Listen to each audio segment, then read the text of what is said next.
Justice pour Martinez-Zogo, Paul Biya a pris une décision retentissante. Justice pour Martinez-Zogo, Paul Biya a pris une décision retentissante. C'est l'affaire du moment au Cameroun, l'assassinat du journaliste Martinez-Zogo. L'homme de médias avait garanti qu'il tenait de sources sûres des documents qui prouvaient la culpabilité de certains membres du gouvernement et de l'homme d'affaires Jean-Pierre Amougou Belinga. C'est ainsi qu'il a été enlevé devant un poste de gendarmerie, alors qu'il se rendait chez lui à la maison. Pendant plusieurs jours, personne n'a plus eu de ses nouvelles.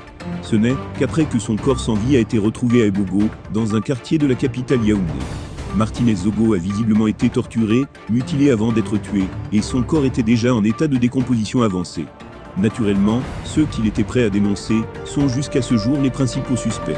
Jean-Pierre Amougou Belinga a déjà été arrêté, et on annonce que Laurent Esso devrait suivre dans peu de temps. Le président de la République Paul Biya a demandé qu'une enquête mixte police-gendarmerie soit ouverte.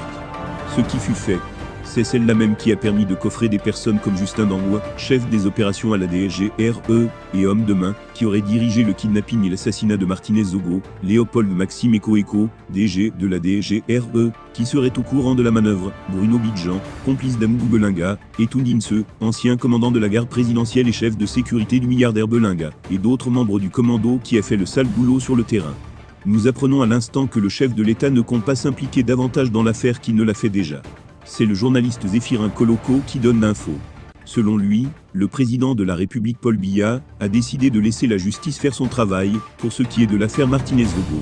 C'est la raison pour laquelle ce sujet ne serait pas évoqué dans son discours à la jeunesse camerounaise, ce soir à 20h.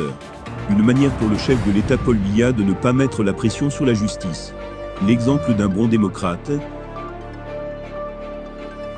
Eh bien chers abonnés, c'est ainsi que nous arriverons au terme de cette édition. Espérant qu'elle vous a plu, n'hésitez surtout pas de nous laisser un commentaire. Merci et à bientôt pour une nouvelle édition.